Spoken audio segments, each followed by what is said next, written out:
그러니까 예수 그리스도를 만나는 것, 예수 그리스도를 믿게 된 것이 뭐예요? 이것을 가리켜 하나님의 은혜라, 이렇게 이야기를 하고 있는 거예요. 그래서 이 시대에는 오로지 예수 그리스도를 통해서 하나님께서 인간에게 나타나 보여주시고 또한 계시된 바 되었다, 우리가 이렇게 이야기할 수 있을 것입니다. 인간들 가운데는 어느 누구도 이성을 통해서 창조주 하나님을 보거나 알 수 있는 사람은 단 한 사람도 없어요.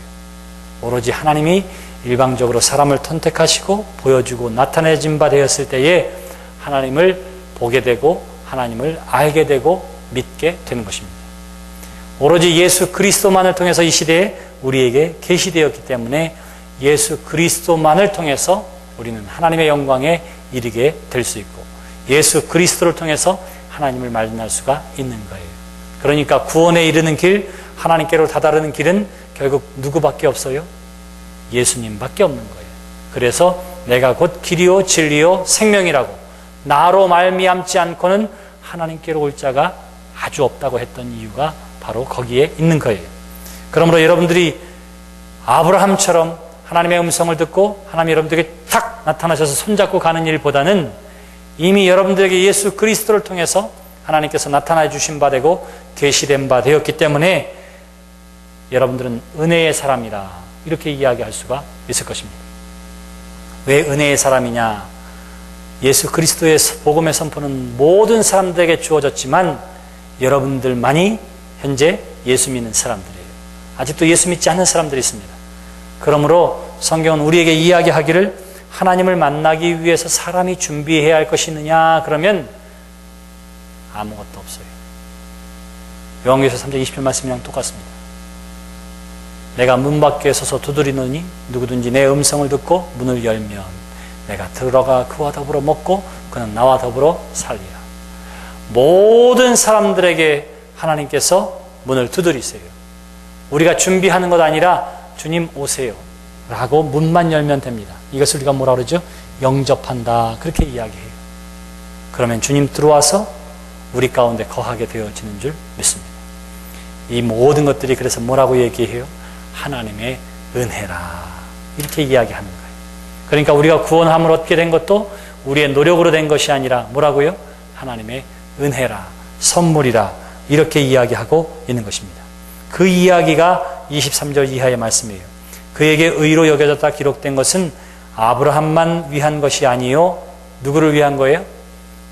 예수 그리스도를 믿는 우리 모두를 위함이라, 이렇게 이야기를 하고 있는 것입니다.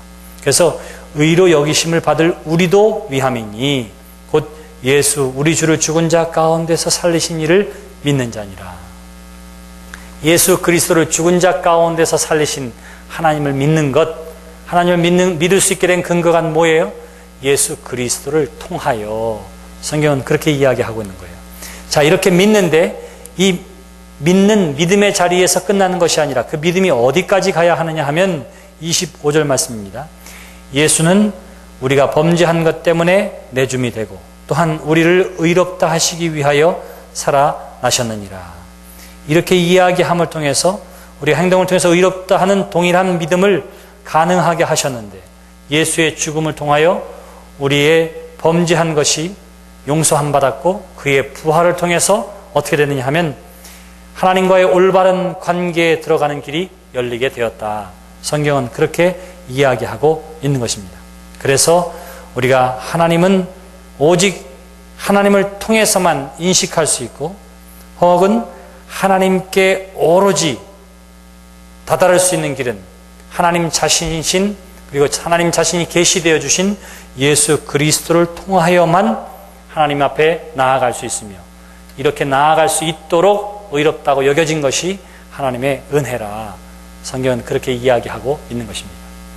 아브라함의 믿음이 처음 하나님을 믿는 믿음의 자리에 있었지만 그의 믿음이 어디까지 장성하게 되느냐 하면 이삭을 하나님께서 바치라 했을 때에 그 이삭을 바치는 자리에까지. 성경은 히브리서와 지금 로마서는 그 아브라함의 믿음을 이삭을 바칠 수 있는 믿음을 무엇이라고 얘기하냐면 부활의 믿음이라 이렇게 이야기해요.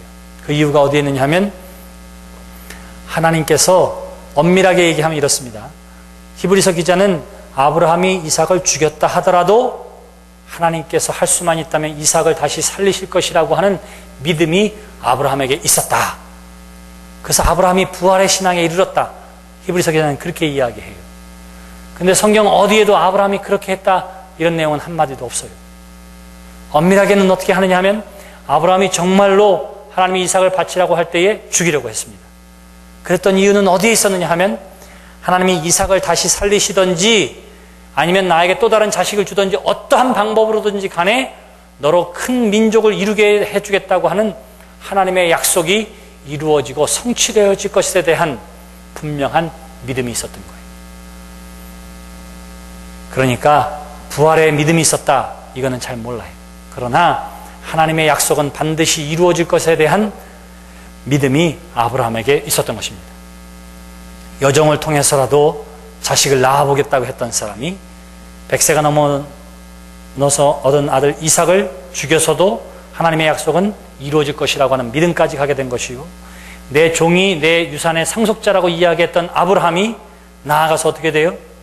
내게 아무것도 없는 상태가 된다 하더라도 하나님의 약속은 반드시 이루어질 거야 하는 그 믿음의 자리까지 다다르게 되었다. 성경은 그렇게 이야기하고 있는 거예요. 우리는 이 모든 사실을 성경을 통해서 이미 보고 알게 되었습니다.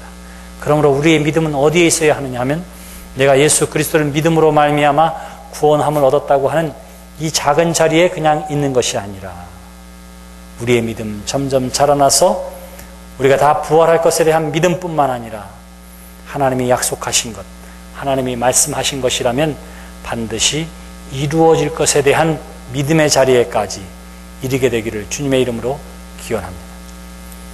기도하면서 염려하지 말고 하나님께서 기뻐하시는 뜻이라면 어떤 식으로든지 반드시 이루어 주실 거야. 하나님 앞에 큰 믿음의 사람들이 되시기를 주님의 이름으로 기원합니다. 우리가 눈에 보이지 않으면 염려하고 걱정하잖아요. 아이들을 가르칠 때에도 마찬가지고 교회 안에서도 마찬가지입니다. 이렇게 되면 큰일 납니다. 잘못됩니다. 이렇게 얘기하는 사람들이 있는데, 아니 좀 기도하면서 지켜봐요. 기도하면서 하나님이 하나님의 자녀들을 택하여 주시고 믿음의 사람의 자녀에게 복 주심을 믿으니 하나님 지금 이런 모습이라 하더라도 저의 모습을 가다듬고 다듬어서 마침내 훌륭한 하나님의 사람으로 사용해 주실 줄 믿습니다. 이 믿음을 가지고 좀 기도하며 지켜보는 여러분들이 되시기를 바랍니다. 여러분들이 이제 처음 예수님을 만났을 때와 그리고 지금의 믿음의 자리를 가만히 살펴보세요. 여러분들의 그 믿음의 깊이가 어디까지 와 있는지를 한번 살펴보시기를 바랍니다. 예수님 만났을 때 하나님 믿음의 장성한 분량이 100이라고 했을 때, 예수님을 처음 만났을 때가 50이라 그랬을 때에 어떤 사람은 지금 50 밑에 가 있는 사람이 있습니까? 혹은 50보다 훨씬 더 높이 가 있는 사람들이라 이렇게 생각하지만, 내가 예수님 처음 만났을 때보다 더 낮고 작은 믿음의 사람이라 하더라도 염려하지 마세요. 무엇하면 하나님과의 연결의 고리만 놓치지 않는다면 하나님께서 여러분들 가운데 나타내 주시고 보여주시는 것을 통해서 여러분들의 믿음은 자라나고 성숙하고 성장하는 데까지 인도해 주실 줄 믿습니다. 이 시간 우리가 함께 기도할 때에 하나님, 나의 믿음이 더욱더 자라게 도와주시옵소서. 나의 믿음이 더욱더 성숙하게 도와주시옵소서. 나의 믿음이 장성한 분량에 이르게까지 도와주시옵소서. 그 일들을 위해서 하나님에 대한 은혜의 체험을 통해서 나의 믿음이 자라나게 하시고 아브라함의 믿음이 곧 나의 믿음이 되게 해 주시옵소서. 자라나는 믿음에 대한 소망을 갖고 돌아가게 되시기를 주님의 이름으로 기원합니다. 기도합시다.